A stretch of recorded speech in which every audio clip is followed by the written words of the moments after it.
Welcome back. Yeah, this is all they give us. We have to talk straight. This is all they give us. That's all you get. So there we've got one team to 10. And again, no one's seen past 10. So what's going to happen is wave 11, we're going to go to a similar type of pattern of enemies, but now all the enemies have doubled in health. So that carrier that they took so hard to fight on wave 10 is now going to have twice the health. Yeah. And so it's just going to get worse. But I think they were looking pretty strong. I mean, we had a few downs, a couple of deaths, especially Guy Blaze.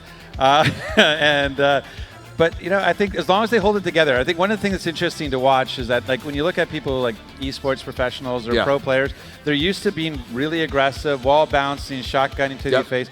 That's not really the Horde style. Like, this is a survival mode. This is more than an assault mode.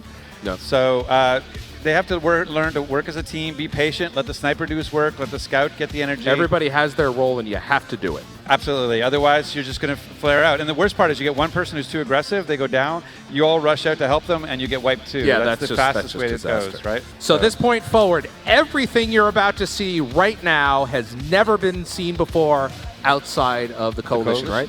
Absolutely. It's an exclusive, so it's FYI. All right, we are getting ready to start Wave 11. Here we go.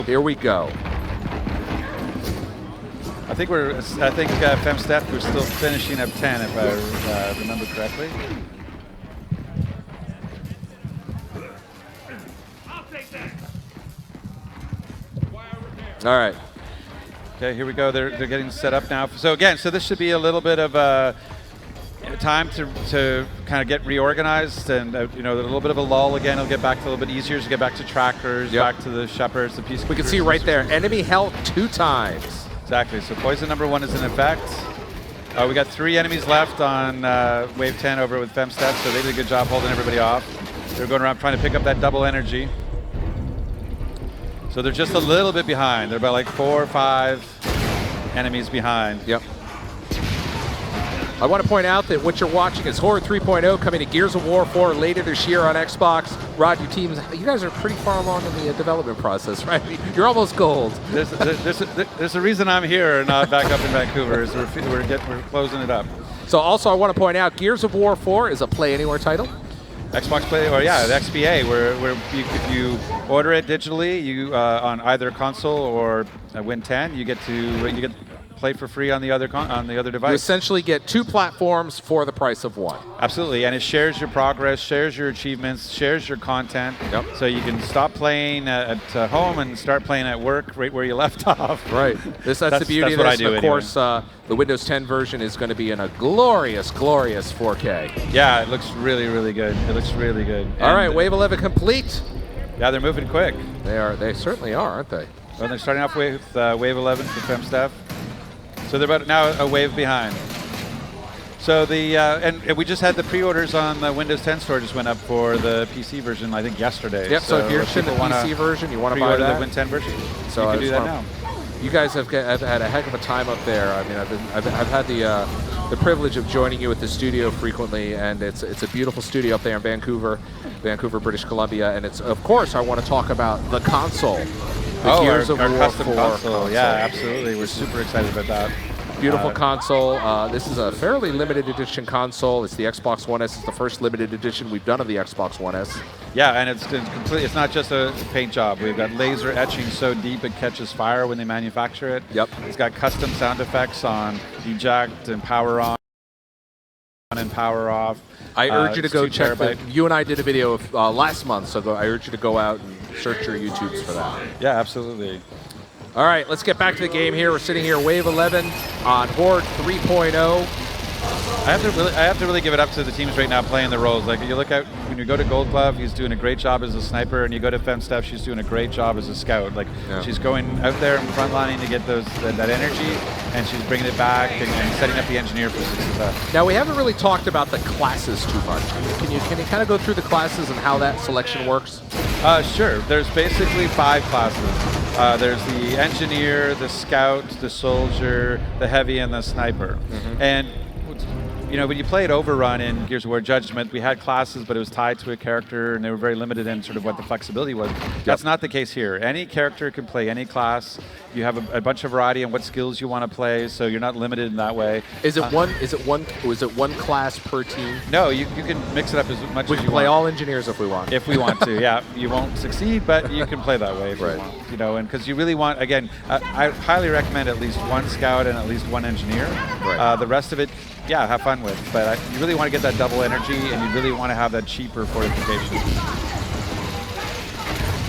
So there comes those shock trackers, and again, if you're lucky, occasionally they drop a shock grenade for you. Now I want to talk about, we talked about the fabricator. We've certainly seen that throughout the match so far. It's an important pivotal element of Horde 3.0. What happens if the enemies get to that? They're not going to do any damage to that, are they? No, it can't be damaged. It can be used for cover, so it's a good thing to hide behind if you have to. Okay. But we didn't want to make it such that the enemies could destroy it, because then you kind of have no place to go from there. So we made it an indestructible element. But it's where you place it is super critical. Well, what's nice is that you can adapt. You can actually move it once it's placed. So if you feel like, you know what, this isn't working for us, we're starting to struggle, we made a mistake because we didn't know the map or something, you can actually pick it up, move it around, and place it down and keep going from there. And that's one of the things we really wanted, that emergent gameplay. Allow you to adapt and change your strategies as you're playing. Now we're seeing them run around and pick up the energy. Yeah, because they're doing the same thing, that kiting that one enemy, leaving it alive while they go and clean up the rest. And this, I mean, I remember playing Horde 1 and Horde 2. That's kind of an old Horde secret or tip. Yeah, exactly. It was like shoot him in the knees, get him crawling, and then go clean up stuff. Let him just pick up your bleed shield. Back in Gears 2 was all about the shield and planting the shield. Right. Do we have something similar to that in Horde 3.0, the shield? No, we don't. So that was something we wanted to go with the other fortifications. So planting shields is not something in. Well, can we talk? I mean, we see some of the barbed wire down here, but what are some of the fortifications that the fabricator can produce? It's got a bunch. So one of the more basic early ones is the barriers. And so the barriers, again, as you use the fabricator, you can see one off to the left there. Yeah, and so as you put energy in and you spend energy building stuff, it'll actually increase the fabricator's level from levels 1 up to through 4. Okay. So a level 1 barrier, as an example, is the spikes, the caltrops on the ground. Yep. Then once it upgrades it, when you go to buy a barrier, you'll actually buy that razor wire or the barbed wire barrier. Looks like we're in a bonus mode here. No, so yeah, we have a bonus objective. So again, they have to try to finish wave 13 in 1 minute and 32 seconds now. And again, they'll get another airdrop if they do. So this kind of pushes the game along a little bit. We talked a moment ago about that strategy of keeping one of the enemies alive while you scoop up the ammo and whatnot. But here, now it's just the opposite. It's like, let's get them out as quickly as possible because you want that airdrop. Yeah, exactly. And there's even a really cool objective, which is getting a certain 10 kills within a 30-second window. And so you have to it's not only the whole wave, it's how quickly can you get those 10 kills in a row. Now, one thing, I think you guys released it. I don't recall. Did you release your achievement list? Not yet. Okay, so can we talk about that? You want to give a little tip what kind of achievements we're going to get for Horde? Yeah, it's about showing progress. One would assume there's an achievement for getting through 1 through 50. Putting you on the hot seat, Ron. Yeah, exactly. Jeez. But yeah, there's a bunch of Horde achievements. One of the things we want to do is to make sure there's achievements for allowing for all kinds of players. I mean, there's some people who are like campaign players, some people are Horde players, some people are versus players, and we want to really play and make sure everybody has an opportunity to get a good amount of achievements. What you see them going by right there is the decoy. Yep. So decoy is you set that up to draw enemy fire, or when they get close to you, they'll actually get distracted by it and start trying to melee it. So it's a good thing to set up in front of a sentry, because as they get pulled to it, the sentry will take them off. Yeah, exactly. It's like bait. Yeah. So you want to have that bait out there in front of the sentry. Looks like I think it's Gold Glove's team has a turret out there for the heavy, so the heavy gets a bonus for using turrets. Yep. And what you'll see here down in this in that area now that Gold Glove is looking into, it kind of becomes like a death hallway right there, because a lot of the enemies will flow down into the stairs. It's a choke point. Yeah. So if when we play it, what we'll end up doing is putting sentries looking down into that bowl, and so as they're coming in, it'll just do the work for you. Right. Now it's just a valley of death when you do that. Exactly. So the Deadeye they've spotted there, that's a robot sniper. And so you'll see that glow coming off the end of their weapon to tell you they're about to shoot at you. So it's something that tells you want to hit when the you get your head down. Happens. Yeah, put your head down. Yeah. But they'll bring you the M-bar essentially. If you can take them out, you can get their M-bar, so you get their sniper rifle and use it against them. There's God, that explosive headshot is just so good. You know, one thing, Rod, I want to talk to you about is with all of the we've worked on Gears for a long time, but with all of the Gears games, there's something visceral about the weapons. It feels so good when you're shooting them. What do you guys do up there to tune them?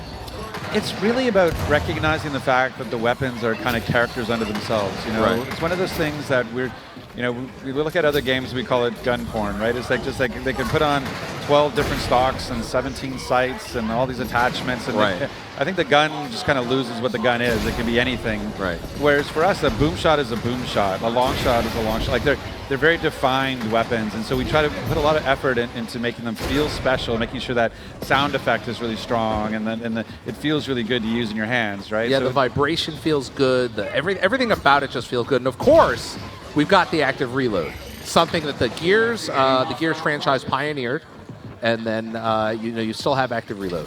Yeah, we do for sure, but they have different abilities now, like especially in multiplayer.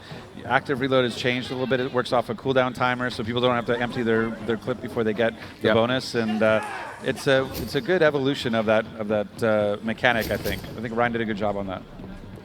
All right, so we're kind of walking around here. There's that one enemy left. We're kind of around scooping up all the energy, getting the weapons, topping off my ammo, and just making sure that I'm ready for wave 15. Yeah, and they're letting FemSteph go and do it. She's the scout. She's doing her job. She's going out there, picking that stuff up, dropping it off. There you go, 3,000 deposited. So now the engineer is able to start building using that 4,000. What do you recommend they build at this point?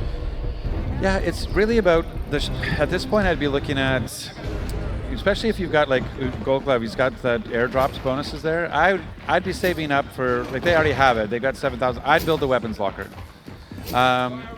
So I think that having a weapons locker is a great way to allow you to go pick up those heavy weapons, put them in the bank, all those sorts of things. So I would definitely be looking at that with that 7,000. Right, otherwise, the Shock Sentry is an amazing weapon for sort of stunning. Again, aiming right down into that Valley of the Dead, I think is a great thing for the Shock Sentry. It stuns them. Here we go, is going to grab the try shot out of the Guardian. Oh, nice. That's quite the weapon. It is. And that's a good weapon for the heavy. So a good thing for Gold Glove to do now as the sniper would be actually to go give it to the guy playing the heavy, and then what she's trying to do there with Oscar, say like, hey, I brought you something, go pick it up, you'll get a bonus using it. So they're just starting off wave 16. I think they might have separated a little even further from Oh, look at that. Steph. See, the barrier's doing a good job there slowing down the swarm, so while they're caught up in there, you want to try to take them out. Yeah, that's the whole goal, man. Lay that down, slow them down, and pick them off. Yeah, like if I were them, I'd be moving the sentry up now to take advantage of that. You're seeing a lot of enemies get caught up on that wire. Yeah. And what you don't have is that sentry just mowing them down. Because it can do the work for you. That's the goal of the sentry. Totally, and the engineer can check status of all the fortifications. They can check ammo, they can check health. Can he repair them? TACCOM. Can he repair them? They can repair and reload during combat. All you need is energy in the fabricator to do it. So I don't know what. Oh, chainsaw! Ooh, cut away from that. That was just too ugly to see. Apparently, Saving the kids at home. You'll have nightmares tonight. Okay, they got 3 left on wave 16. Nice on the side, a double kill there. Yeah, I got to tell you, I had the chance last to play one. this map last night, and whenever I got down into that center section, I felt like a sitting duck. I just was like, I got to get out of here. Yeah, now. it's the low ground. You don't want to be on the Do low we have ground. a name for this time where there's that one enemy left and you're scooping ammo up? We should you guys come up at the with that. Coalition come up with something? Figure out If you have an idea for that, hit up Gears Viking on Twitter and let them know what you think we should call this. What we should call the lull while you drag one enemy around the map to pick up the energy. All right, we are wave 16 complete. We'll go to the other team. They're sitting at wave 15, team Oh, they got FemSteph. one dead. We got one dead. Is Fem going to stop and pick? Then now, don't really have to pick them up at this point if they just got to get that one other one, especially if it's going to cost. But again, the first one's free, so it's probably not a big deal. So what do we see? Kills 8 over there. What does that mean? That just so she's an engineer, so we're seeing the status. Sorry, where are you looking? We're looking at yes. One of the things we added from the previous Horde modes was on the sentries, on the shock sentry, on the turrets, and those sorts of things. Mainly the sentries would show you what the kills are. So how effective are these sentries? Well, that's as they upgrade, they get more and more effective. But that's one of the things I wanted to have kills on the sentries, was so that you can place a sentry, leave it there for a few waves, and like, hasn't even got a single kill. Got a big fat goose egg. I'll go move it somewhere to be more effective. Right. Because a lot of times you drop it and you fire and forget with that thing. You put it down and you run away. Well, more importantly, it's out and it's doing its job, but you're so busy doing your job, you really aren't keeping an eye on that, and it's kind of good to check in and say, wait a minute, this thing's not really effective. Right. Oh, there's Gold Glove going down to the boom shot splash damage. Yeah, he's up. Oscar's got Zombie Dom up. Yeah, I want to point out that, as usual, the boom shot splash damage is real. We saw that last night. It took out here you see the DR1, the Protector, going into his sort of self-destruct phase, where he actually will try to close the distance while he's about to self-destruct. Now, you're recommending at this point that we, probably about where he's standing, a little bit to the right of the center section, that'll probably be a good candidate for a turret. Yeah, that sentry right there, I would move that sentry. I would pick it up, and anybody can pick it up. I would pick it up and move it over to the right side, because they've kind of got the center closed off pretty good. Can they lay down another one? Totally, and they have more than enough money to do it. You can see they're trying to get to a bonus objective here to get those 10 kills in 30 seconds, and right now you have to get 3 kills in 6 seconds, 2 kills in 5, 2 kills in 4, 3. They are so close. No, they're not going to make that one, so now they got to get 4 kills in 4. 3 kills, no, try it again. Oh, they're starting to lose against the clock. Okay, the sentry is going to take out that pouncer. Okay, they have 4 enemies left. A little bit of action to the left here. This guy is definitely inside the AO. Okay, see, like JD's the scout, but he's hanging back, and all that energy just sitting out there waiting to be picked up. So it's waiting for you. Go get it. And if you look on the left, you saw that sentry looking like it's asleep. Yep. It's out of ammo. So that's a visual clue to tell the engineer, hey, you're not doing your job. Yeah, exactly. Now we're seeing the ammo trails there. That was pretty impressive. So they got that one Scion. They're kind of, again, leaving him alive, putting a little risk because it's carrying a heavy. So they're feeling pretty good, stacking up on the sniper ammo. Got to top up our ammo. We saw a couple of the new weapons in his weapon selection wheel there. The M-bar right there on the left. Yeah, he's rocking the 2 sniper rifles, which is all obviously for the sniper is a good idea. No, this is. Okay, we got 1 enemy left. They're still milking it a little bit. It's coming in a little close. Well, what's interesting, this is slowing them down. So again. Yeah. All right, we are 17 waves down. Oh, and FemStep just finished 16, so they're exactly 1 wave behind now. Yeah, we'll see how that goes. Well, like I said, Horde does not necessarily reward aggression. So this playstyle might work well here, but in the 30s, if they get that far, it's not going to. They're going to have to play a lot more cautious. So we're now just a little bit over, probably like about a third of the way through. Yeah, and this is, like I said, putting anything ending with an 8, a 9, or a 0 is pretty rough. So are you happy with what you're seeing so far with their play style, or is there anything that's popping off? Going, wait a minute, they're going to have some problems later on. I think probably the one thing I would say for Gold Gloves team, I think it's maybe I'd like the engineer to be doing a little bit more. I think there's some, I think the scout could be a little bit more aggressive, and I think the engineer can be placing the sentries and the shock sentries a little bit in a sort of better, more strategic placement. On FemStep's side, I'm seeing her do a great job as a scout. I haven't really seen the sniper come off as much on that side, but we haven't really been following the sniper. There's a lot going on here. Yeah, well, now so the shock sentry's trying to shoot through there, but it's kind of blocked. Again, I think they really should move one of those sentries over to the right. Yeah, they've got a blind spot over here to the right. And a lot of guys are choking up there. Like Gold Glove is having to use his sniping ability on these guys coming through the wire, where a sentry could just be doing that for him. And rip him down, because he's trying to get through the barrier, and the sentry could just start tearing him down. Yeah, exactly. Because what you want to do is you want to pushing forward a little bit so that you can almost own everything up to that wall in front of the Valley of the Dead. You want to start putting sentries into that. And you want to set up this really clear perimeter. Oh, and we have a Pouncer kill. FemStep got taken out by the Pouncer. I guess we don't have the ability to show that again, but that would be cool. Oh, it would be nice to rewind and see. Oh, we got multiple people down. All right.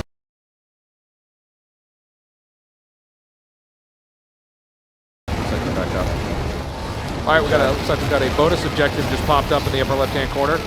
Yeah, this one again is a tricky. So like Femstep could be charging, using that bayonet charge to start advancing that to try to get 6 kills, but sometimes you just feel like you're just fighting for your life, and you kind of don't want to be running out there trying to chainsaw or retro charge anyone. So I totally get why they're not necessarily going after this exactly. Yeah.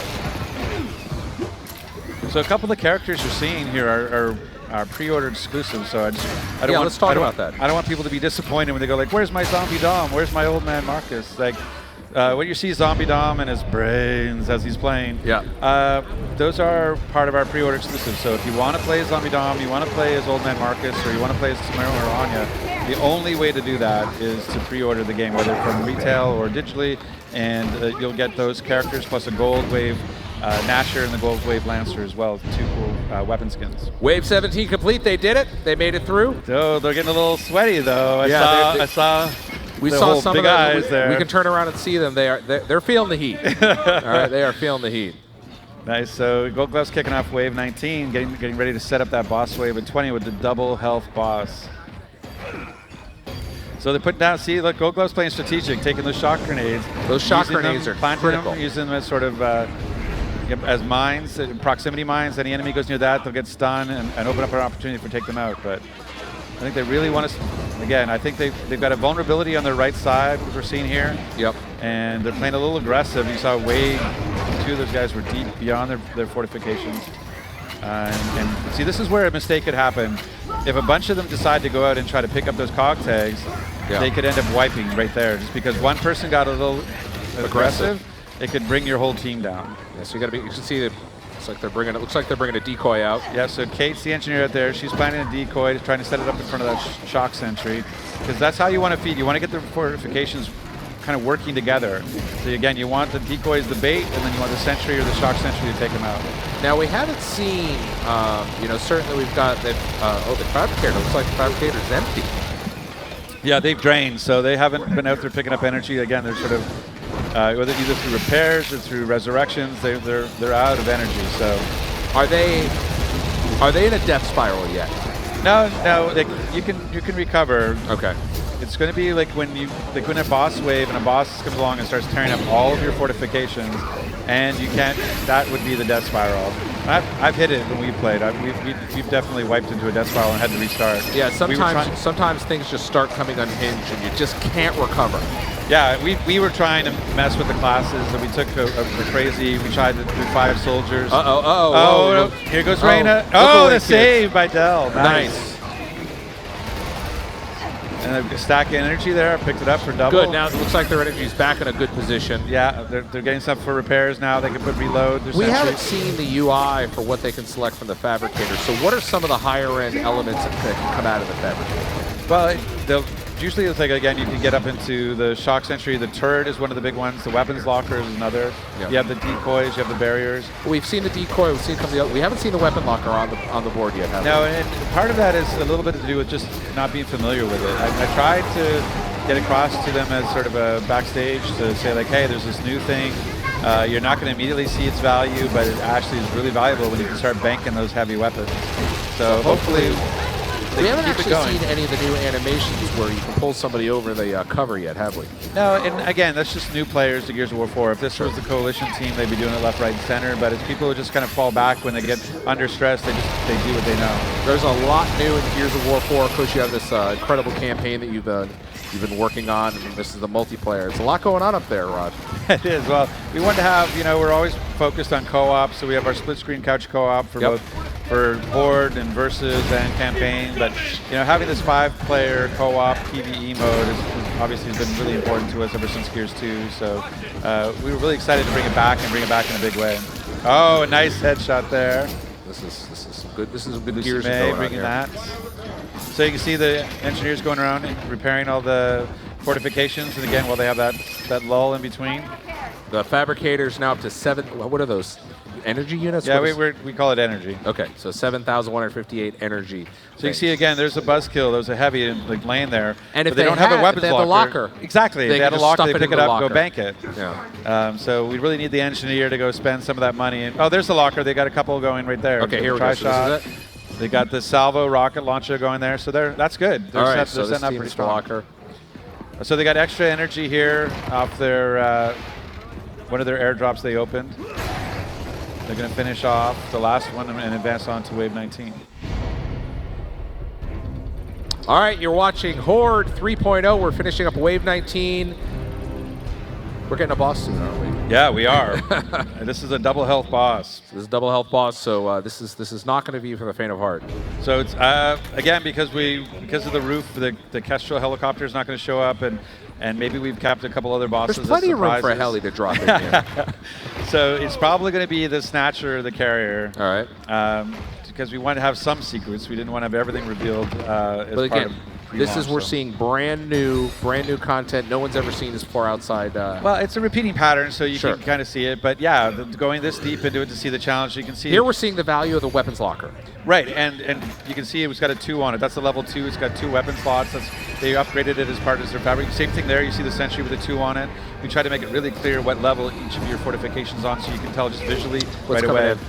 Oh, and it's the Snatcher. So Snatcher's tough because the Snatcher's got a really strong melee. So he's going to just come. She's just going to come in and start stomping on your fortifications. So you kind of want to get things out of the way, and you want to take her out pretty quick.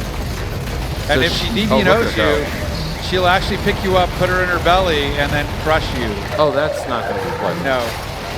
And so Gold Glove just made a bit of a mistake in using all the rockets, so you can't put it in the weapons locker. So you want to save that one shell if you can. So we got one down. Let's be clear, if you drain your weapon, it goes away. It goes away. So make sure you get it down to 1. Put it in the weapons locker, and you can pick it right back up again. So somebody's inside. They got to hit the belly to free him. This is not good. Trying to free it. Oh, he's back out. He's back out. She's out. Did it vomit him out? Yeah, just belly splits open and lets her back out. That's Gears right there in a nutshell. They're working at Snatchers, trying to take down that turret. I'd move that turret out of the way. It's an expensive fortification to lose if she rails up. And nice. So you can see that she's coming in. Oh, she goes. She is just wrecking their fortification. Yeah, exactly. That's be expensive. I mean, the nice thing is that when you lose the fortification, it puts a bunch of energy down, so it's not a total wipe. Right. But it can be really costly. So if you have something super expensive like a turret, you might want to pull it back when in the boss waves. You might want to put it. Got the team over here. They're at level 19. So they're still working their way towards the boss. Yep. So we could have a completely different boss, of course, for them, right? Yeah, exactly. Exactly. Like I said, we limited the choice for this just because we wanted to keep some stuff secret for the final game. Yep. So they're basically playing with either the Snatch or the Carrier will be one of the 2 bosses we'll get through these But there are more in the final game. There are more in the final game, yes.